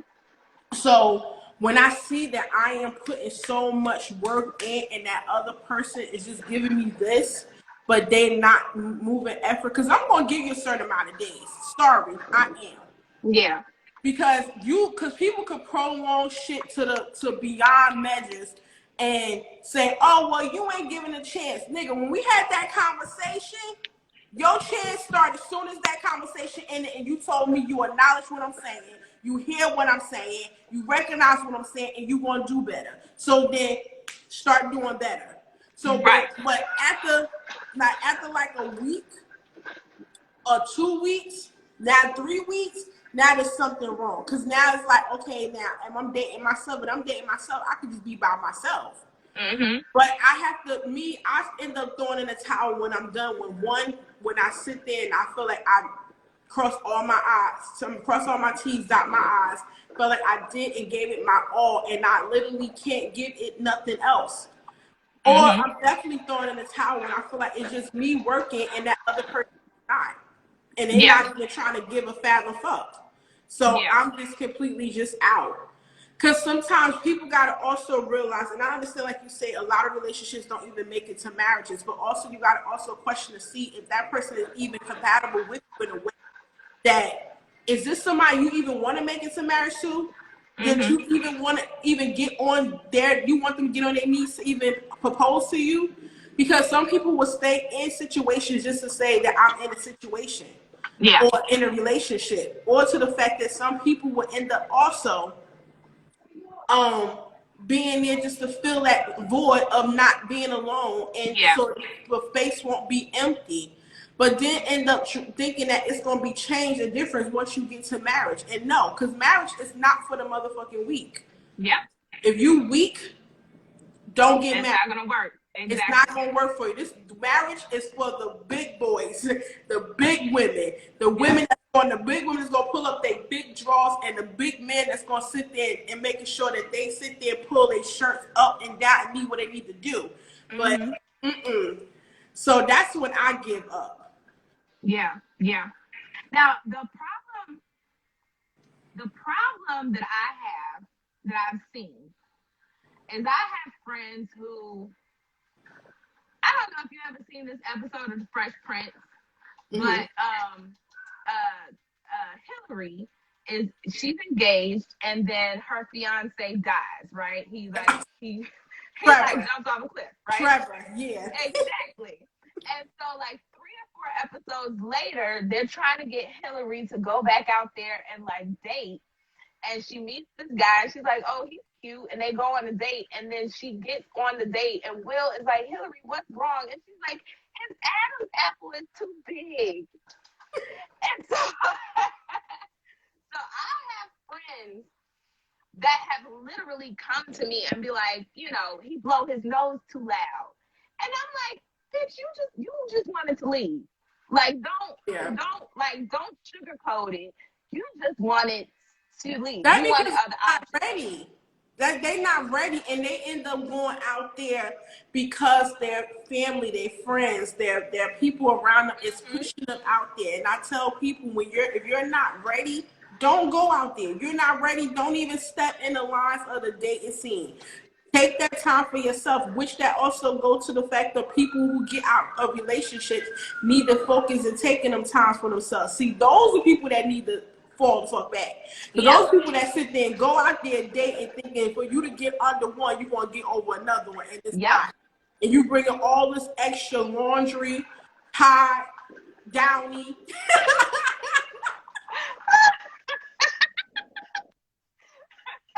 Like, and all these extra clothes that I'm like, where's this shit gonna fit? Because my closet was already filled, and I only gave you this much space. So what's going on? Like, we're not using the hallway closet because that's cool. No.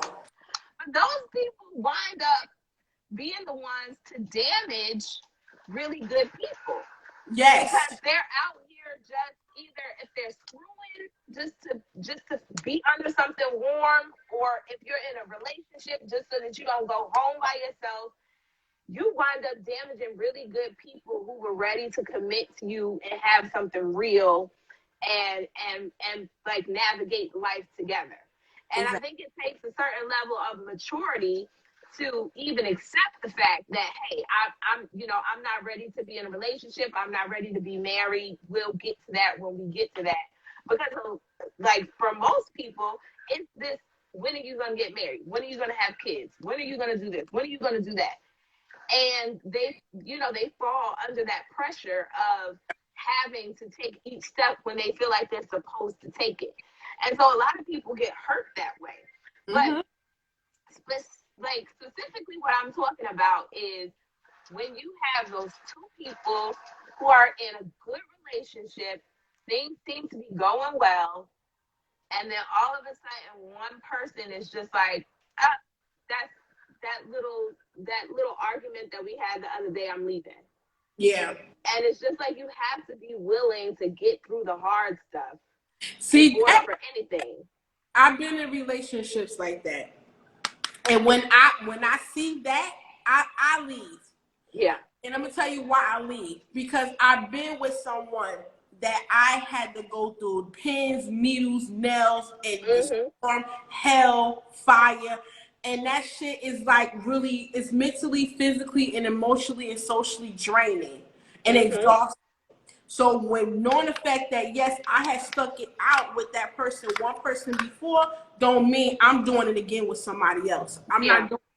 Nope, I'm not doing it. Yeah. Because when because and then I also realized with not saying every man, but there's a lot of men that I'm also realizing when they end up with a woman or they start dating a woman and she has a voice or she's challenging what he basically is saying because for some reason I don't know, people, some men are living in the 1920s, they don't think that we have a brain, Yeah. and that we don't think, have a ability to think for ourselves, or they feel like, oh, where that voice come from? I didn't know you had a voice to speak. I thought you was there to just to look pretty.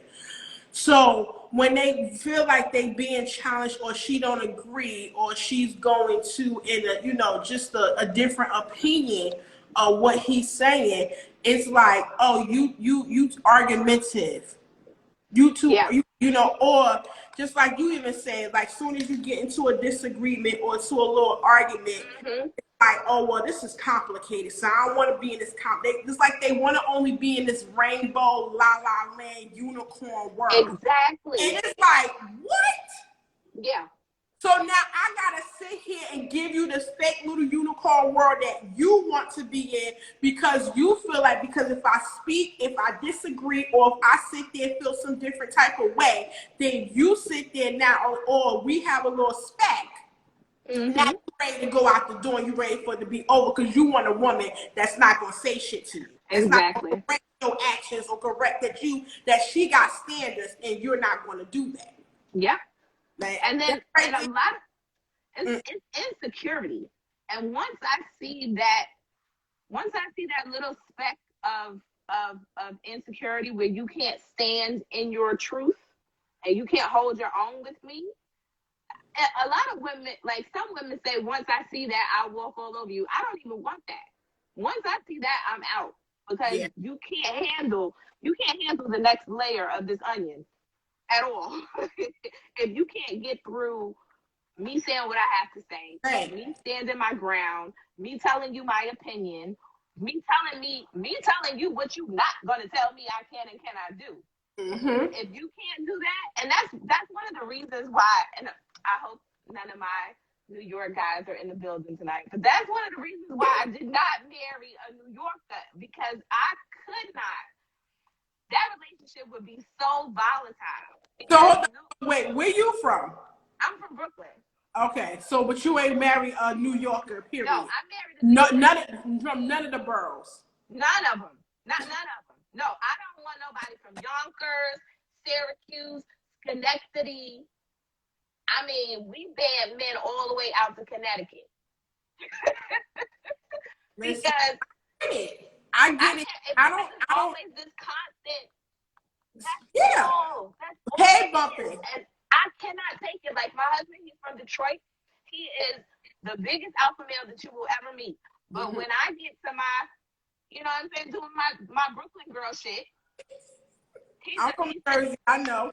I'm, exactly. He just sit there. He be like, okay, mhm, mhm. You finished? You through? exactly. He And allow you to vent. He allow you to vent, exactly. and Like, then are you? because you know what it is. This is me Pacific, and even in my prayer, I want my husband in my prayer to be the peace and the calm to my storm. Because I know I'm a firecracker. Exactly. So I want him how your husband do, like, okay, girl, okay, I hear you. Mm-hmm. Exactly. And Look at now, him. So he hear me, but he like, let me let her get her little 1-2s off. And then when exactly. I'm not about to calm her little ass down. And then the thing about it is that when I finish what I'm saying, he might come back and be like, okay, so here's why that's some bullshit, right? But guess what? He going to do that shit calmly. He's going Yeah. to and I needed that balance. Yeah. Because when I tell you, like, I've been all over this podcasting world telling people that I put my husband through hell when I first met him. And knowing that I have somebody who's solid, who I Mm-hmm. know is going to be like level headed. And then the thing about it is I know there are certain things that he does or says that let me know, okay, Sharice, you need to go to the kitchen or something, just walk away real quick and let him calm down, because I know when I push him to the point where he's gonna be like, you know what, I'm about to shake your ass. Exactly. And so you have to have that balance. But I wouldn't say a lot, but some men, they just don't have that. Mm-mm. They don't have that balance, and they don't have that ability Not, to. a lot of men are not meant to be husbands. They're not even. I don't think they are even meant to be in a relationship. And so, if a man do say, you know what, relationship's not for me, I respect you. Because that lets Mm-hmm. you know exactly what the fuck and who you are, and that you should not be trying to get into someone's life and try to damage somebody. However, when you do decide to sleep around and be around with plethora of different women, make sure you tell them from the door, like, I'm not a relationship person. Mm-hmm. I tell you this dream or this fantasy thinking I want a relationship. However, I am sleeping with other women. If you are, please be that man enough to do that, because I don't think so. And that's the thing. Like I said, when I get those men that we see there and we see that want to be all unicorn rainbow, I run from them like the plague. Yeah. Yeah. I do. Because if everything, You looking like, what the fuck? Like, no. yeah, The like Bible where'd you go? keys to me. But I mean, but my thing is if you have a relationship that's like that, where everything is always nice and it's like Stepford wife, and then something is wrong. Like y'all about to get murdered. Y'all gonna be on the IG channel because Y'all, somebody is about to y'all gonna be kill on you. snap.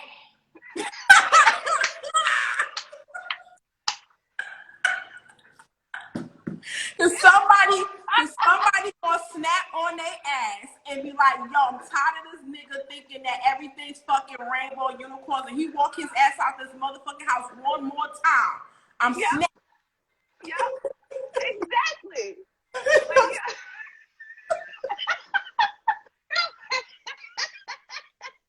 my mom is like that. My mom is a Scorpio, and like you don't know things are going wrong until she got the knife out.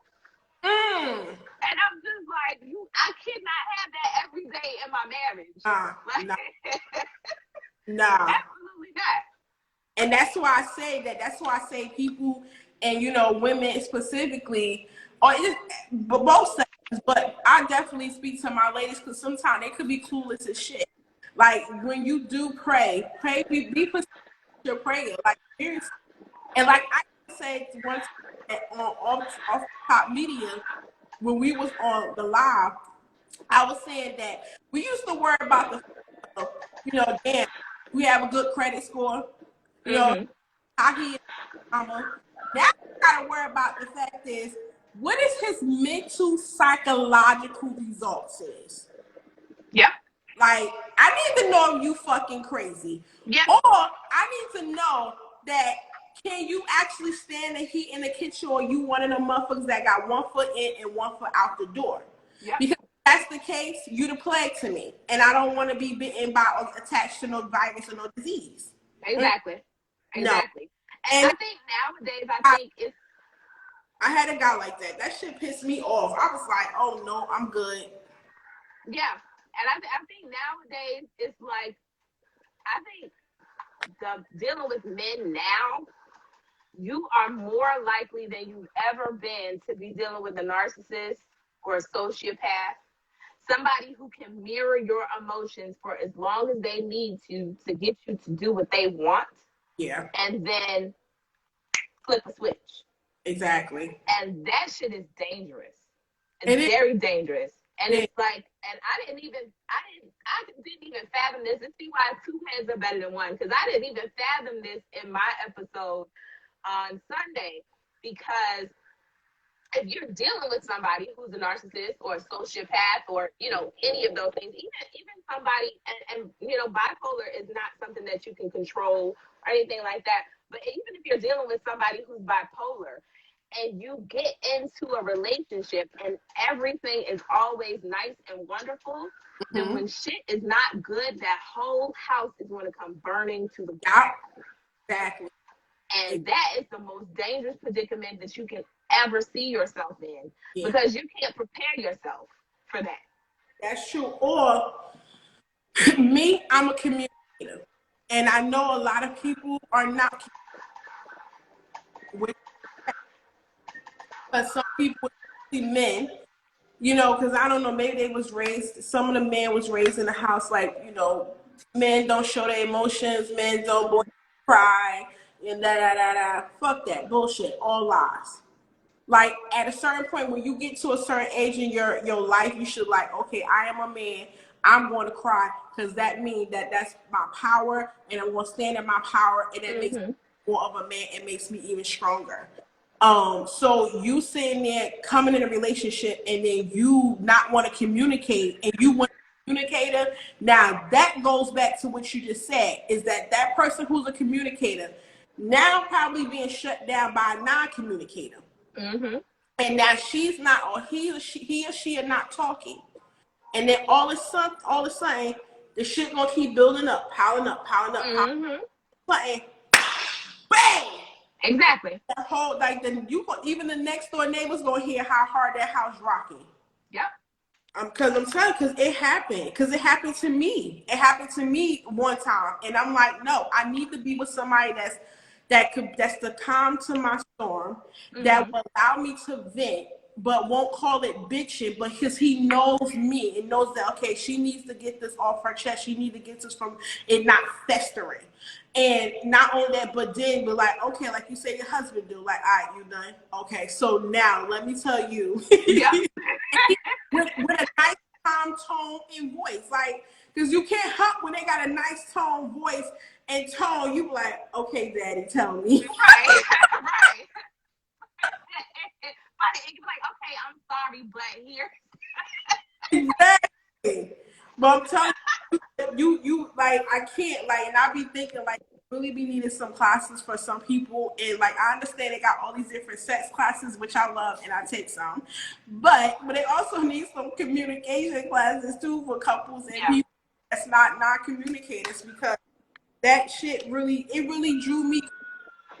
Like, that was one of the relationships I realized I had to go to him and say, this is not for me. Yeah. I gotta go. Yeah. So, and I tell people, like, when you realize, first of all, when you in a relationship and you in something, right? You realize something don't work for you. It's okay to let it go. No one said you stuck there. No one said it's permanent. And everything doesn't last forever. It does. Sorry if I bust your bubble, but just DM me if you need a therapist. I recommend you to one. So, however, it's just not there. Yeah. Like, so, and that, you know what I come with the analogy with is that, would you sit there? You know you got milk in the refrigerator that spoil you, right? 9 times when you make an amazing bowl of cereal. You know you want this cereal because you craving for these frosties. So you go to get the milk, you open it, you damn. So what's the first thing you gonna do? You gonna pull out that expired spoiled milk. So why you hold on expired spoiled you relationships, situationships, or in it? Like, that's the thing, and that's why people continue to get themselves hurt, because they continue to hold on to these things that they feel like, okay, I don't want to be alone, I don't want that space to be empty, or hey, I'm gonna be able to change, or to be able to deteriorate their mind to this way. And no, it ain't happening. You're gonna be killing yourself. Yeah. And I think on the other side of that coin is, don't, if you have a man who's giving you, or a woman who's giving you 80%, do not be so stupid to throw them away for somebody who's giving you 20. That 80-20 rule. Because you have to, I've seen it happen time and time again where people throw away what they have just because they're too lazy to work for something. And the person that you are praying for and that you're waiting for is right there, and you have them. But you are so focused on this 20% of the thing that they don't have or that they don't give you that you don't realize that they are 80% of your prayer. That's true. And it's just so easy nowadays with social media, with all the distractions, with, independent women, and, we don't need a man and blah, blah, blah. It's so easy to throw shit away. Yeah. Without investing enough to see if this is the person that is really for you, if this is your person. Because guess what? Let me tell you something. 23 years, this time this motherfucker get on my nerves. Okay? Completely. Like, I be having one half of a nerve left, and he be like, give me that shit. But is that enough for me to say, oh, I'm going to go try to find a whole nother husband? Well, look, you done got the best. Look, like I said, blood in, blood out. But I'm just saying, for example, you have to decide what is worth fighting for. And some people, some of these young people, bless their hearts, are throwing out shit that was worth fighting for. People who are going to understand you, people who love hip-hop the way you do, people who love your mama, people who treat their mama well. People gonna sit there and be able to stand your family bullshit. Like, who gonna be able to sit there and sustain your bullshit? Right. Because a lot of times our bullshit is like the worst of the worst. And especially me, because I'm the baby of the family. So I came into this relationship a whole bunch of things. I came into this relationship spoiled. I came in with childhood trauma. I came in with, it was crazy. Yeah. And if first of all, if he had let me push him away all the times that I tried to, he would have been gone. And then also, if I left him every time that I thought to myself, oh, I don't deserve this, or, oh, this is crazy, this can't be happening, I didn't want to get married, I didn't want to have kids, blah, blah, blah, once again, I wouldn't have nobody. So I think there's a healthy balance. Don't stick around for the bullshit forever, but also don't end your whole, everything that could be, something that could be everything you wanted over some bullshit. Exactly. That's true. And then, even you're not going. What Uncle P talking about? He's talking about until they see a spider in the corner. But also in regards to that, but you sit there and just like you said, like the 80-20, and then with that, people I don't know, for some reason people have this fantasy and this notion that they're gonna find this perfect person that's gonna have every single thing, that's going to be 100%. As we just say, 80-20. So it's like 20% of that person may have flaws. Now, what you have to now do is figure out, can I accept that flawless? 20% of the flaws that person have, it could be attraction to you, that you're attracted to the flaws that the person have flaws. It could be something that makes you even more interested in that person because of that flaw, whatever the case. Or you ask yourself, like, can I hang around and really be a G with that 20% that's flawed, but this 80% is fucking bomb. Exactly. It's bomb. And then it's like, also, just to go back what you say, like the young generation, they so quick to throw things out. That's because it seems like they want everything so freaking perfect. Yes. And it's like they want everything so microwavable and so quick. And so fast. Yep. Then it goes back to going to the social media and the celebrity bullshit reality TV, where the fact is they try to make things seem like, before they start showing you the bullshit. Because before, all that fighting wasn't really going down. So now they really seeing it. Because that first reality show, I forgot who it was, that had the fight, they realized, oh, that would get the ratings up. Yep. So now everybody started end up saying, okay, now we need to show that for the ratings to be popular and popular. Yep. However, before they even showed the fights and even not even let expose that, they were showing that everything was so perfect. You know, rap videos, everything's so good. Let me tell you, these rappers got much bullshit going on, and Yep. they like when the cameras and that music stop and they no longer in that studio, they got a whole lot of shit they got to deal with at home too. So please don't let that snippet of their lives on social media, a 3-minute video or in the cover of a magazine that you gonna open and flip and flop a couple of seconds. Exactly. That's the life. Like, no, that's not it. And that's why I showed, like, when Mac Miller passed,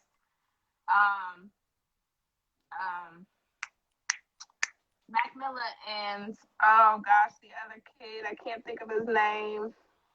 Girl, I probably don't even but they passed like overdoses and there's been a lot of, it's been so much. And my nephew is 26. He turns 26 this year, my oldest nephew.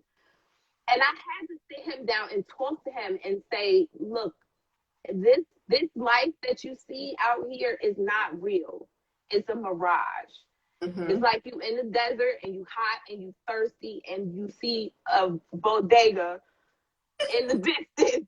That is what social media is.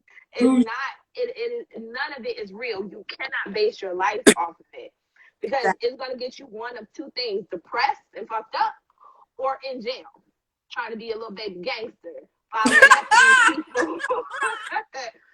Following after these people.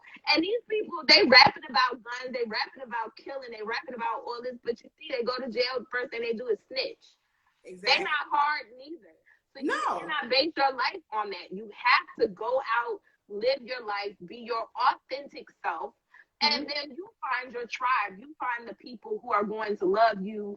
And if you can find people who will love you unconditionally, that's wonderful. But odds are you're not.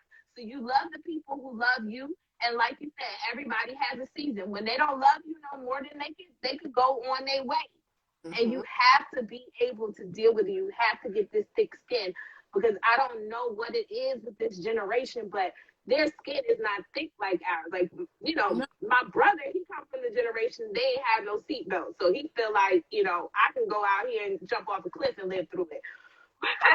But for us, we had thick skins. It wasn't no bullies. It was playing the dozen.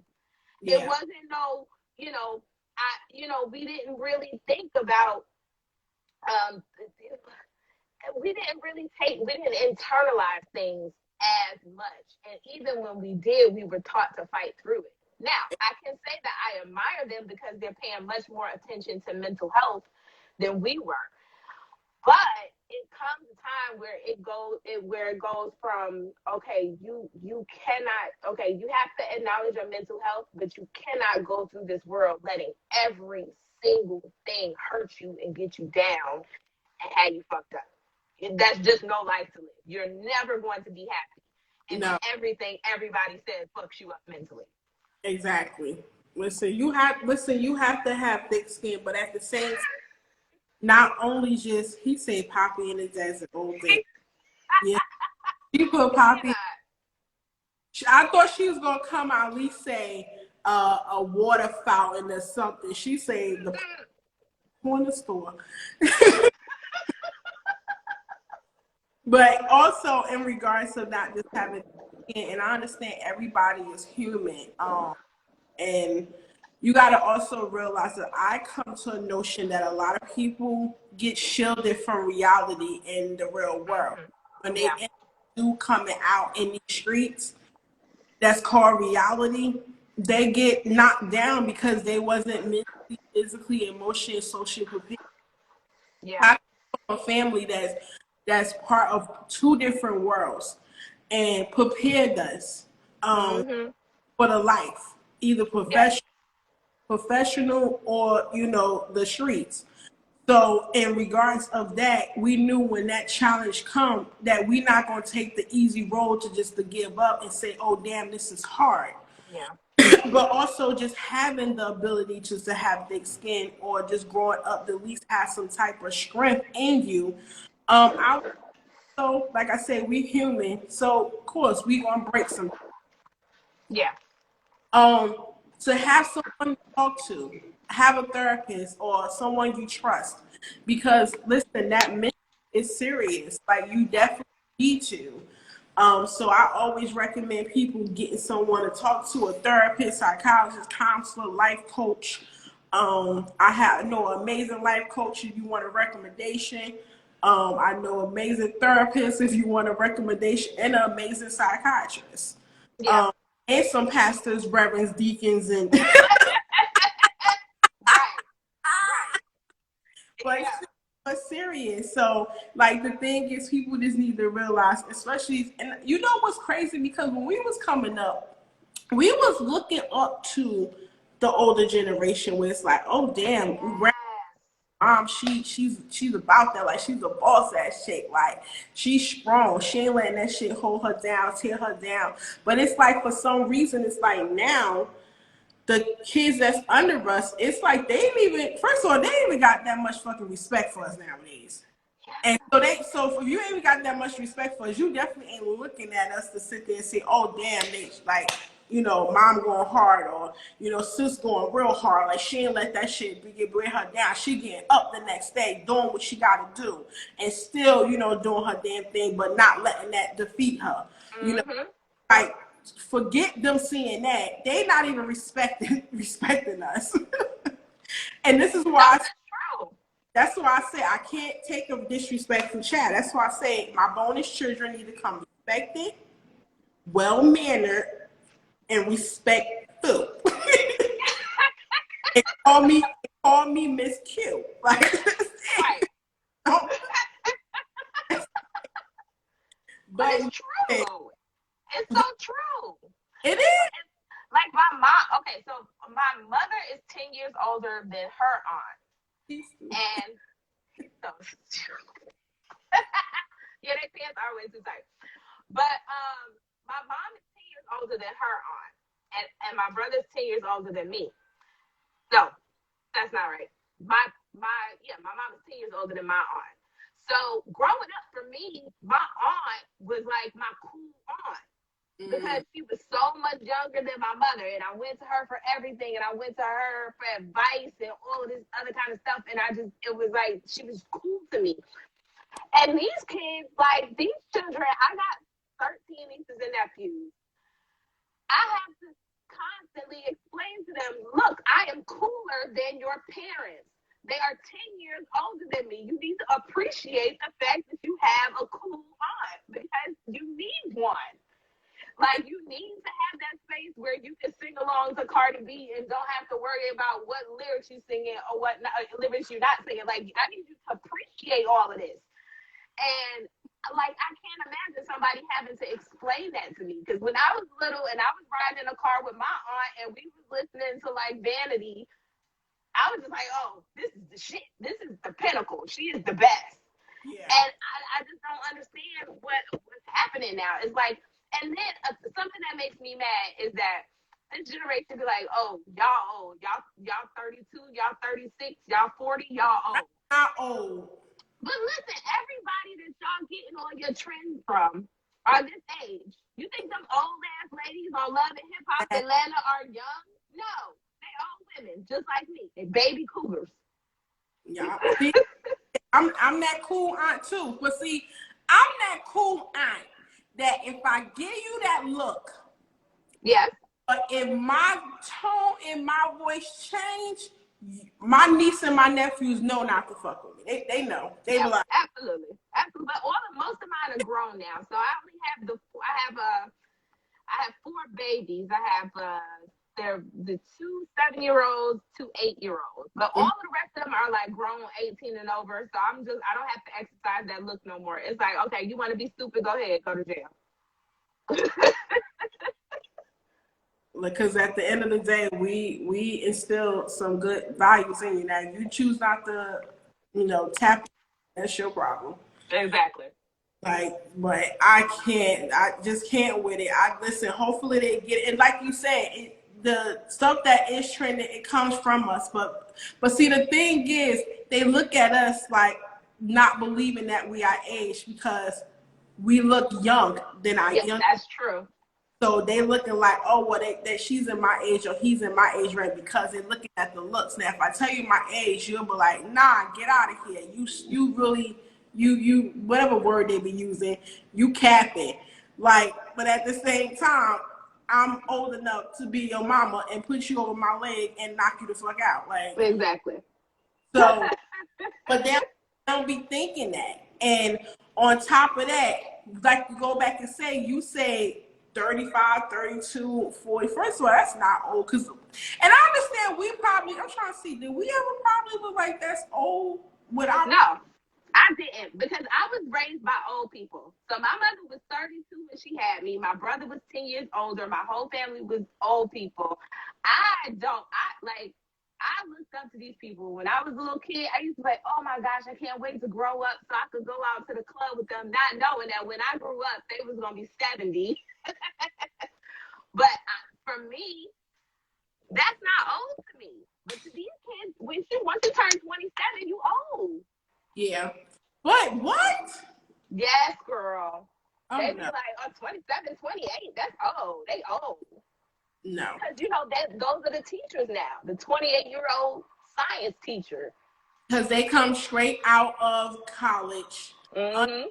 unexperienced with a degree or degrees, and they don't even know they get thrown right in the line of fire, the den's lioness, and they don't know what's going on. And they sit there and have to respect or authority for them because they're like, oh, my age.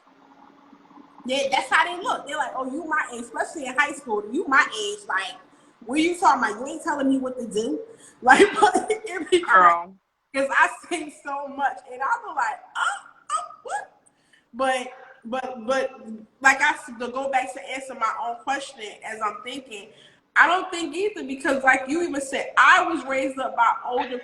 I like to call them the wise ones. You know what I'm saying? I don't like to. I like to call them the wise ones because they be having that wisdom, honey. So, but yeah, I tell them I'm like years old. Oh, you old girl? Bye. I will dust you crack. Right. Exactly. But listen. But I'm old. But you looking like you 78 though. Why am I looking younger than you and you looking like you just had 8 kids? Exactly. 5 times and been sat there and just ran over tiger tracks like and smoke Newport, looking crazy. That is exactly right. I don't know. I just don't understand it. But let me tell you something. These kids need to get it together. Listen, know who you talking to and don't disrespect your elders. For real. Exactly. Seriously. But listen. I don't even know how we ventured off and veered off into that. We were just here and there, but it was amazing. It's been an amazing conversation. I am so glad that I did this with you. Like, listen, Pillow Talk with the T and Grown Ass Folk podcast collaboration. Hell yeah. Yes. Every day. Yes. Thank you. Every day, all day. I appreciate you coming on. Thank you for having me. You're so welcome, accepting my invitation, and come out here to vibe out with me and just shoot the truth and to speak the uncomfortable. Like yes. Now I cannot wait to get you on my show because I am going to talk to you about something you said the other night, and it's going to be juicy. Okay. And we're going to have fun because I did not see it coming. Because I'll be watching your little late night live, Q&As and stuff. And when you said this, I was like, Ruh. So I'm going to send you that message to tell you what our topic is about, but I can't wait to have you. Okay, absolutely. Let me know, like DM me and let me know what that is. I'm about to. right, well, I be saying a whole lot. And sometimes them late night grown and sexy lives, they be getting heated. They do. But They, here's what surprised me is because it's something that I've done in my life, and I'm the married one. And you like, nah, girl. So yes, I'm gonna DM you, and this is gonna be lit. It's gonna be a lituation. Okay, absolutely. So listen, ladies and gentlemen, boys and girls, kings and queens, queens and goddesses. Let me tell you something. This has been an amazing collaboration with Grown Ass Folk Podcast and Pillow Talk with the T. Listen, tonight was amazing. Don't forget, I come on every Thursday night, but do August and September, I will be having these amazing collaborations with so many different podcasters. Listen, my schedule is booked, busy, and full. So, listen, tomorrow night, if you love the tea that I was giving you tomorrow night, Pillow Talk with the Tea does come on tomorrow night, regular standard time at 9 p.m. Eastern Standard Time on Thursdays. Tomorrow night, we have Johnny Lugatti, which is a rapper. Also, I have a sex and relationship therapist by Moandra Johnson. We're talking. It's called, actually, the topic of that show is called Smack It, Flip It, Rub It Down. And it's going to be amazing. We're going there. We taking it all the way there, and it's going to be amazing. And yeah, also, when do your show come on? Tell them when your show come on. Let them know they can find that, where they can check you. So I am, first of all, my social media, I'm at Grown Ass Folks Podcast on Instagram, and I'm at Grown Folks Pod on Twitter. You can catch me on all of your social media platforms. New episode every Sunday of the podcast. And then on Mondays at 9 o'clock, we're going to have Movie Mondays, where I talk about relationship dynamics in some of our favorite Black movies, things that go unnoticed from a slightly different perspective. And also, I am going to have a battle cast on this week's Saturday. So DM me for the link if you'd like it. But me and 3 other beautiful podcast lovely ladies are going to go head to head with female R&B through the ages. So DM me if you would like to get that link, and catch me wherever you find your favorite podcast. Got you. Listen, and you guys know that you could catch Pillow Talk with the T here live on Instagram. If it's more than 4 of us, we will be live on YouTube. So subscribe to our YouTube channel, follow on Facebook, and follow on Twitter. Also, you can check us out on every podcast streaming platform that there is. And you can also go back to replay and watch this on my IGTV as well as my YouTube and my Facebook. Also, we do have the anonymous pillow talk with the T letter. So basically what that is that if you feel like you have a situation, you feel like there's some advice that you want to gain from me or get or receive from me as well as a guest or another podcaster I have on here, and you want to say, let me see what they say, but you don't want to be known and you don't want to be seen, you can write pillowtalkwiththeT@gmail.com, and we will be able to read your story and we will give you that advice. And we will end up letting you take it on from there. It has been also amazing. And like I said, don't forget to check us out tomorrow at 9 p.m. Eastern Standard Time with my amazing rapper, Johnny Lugatti, and sex and relationship therapist, Moandra Johnson. We are basically talking about smacking it, rubbing it, and flipping it. I will be there for that. I'm coming. Yes. Also shout out Black Owned Business Shout Out. I love to do this all the time. Since I'm on here live today, my Black Owned Business Shout Out goes to Trendy Custom Design. So it's Trendy, TRENDYCUSTOM Designs with the Z, not an S. on Instagram. She is the one that made and created this amazing book. Wow. Yes. Which I will end up start selling soon. But listen, I already got so much things going on. I'm already creating apparel and accessory fitness line. So I'm trying to just keep my energy in that, as well as the podcast, as well as some I got coming for you guys. Because your girl about to put my name on, about to be on some stuff. And also, you want to stay tuned on what updates and everything that we got going on. Remember, anybody who came to watch this live with me and my queen sister, and you're not following us, go follow us, because we got some hot, amazing stuff going on this season, and you do not want to miss it. And if you miss it, that's your fault, not ours. You feel as you lose. Listen, so you guys have an amazing night, and as I always say, if no one have told you that they love you, know that I love you, and remember, you are not who you were yesterday, that who you are today. Remember that. Love you guys. Have an amazing night and joy. And also, yeah, we do have the late night grown and sexy lives. So you want to tune in today. Follow Off the Top Media. That's where we go live at for the Grown and Sexy Live After Dark. Just letting you know. Ow! Don't say I didn't tell you. Have a good night, you guys. Good night. Peace.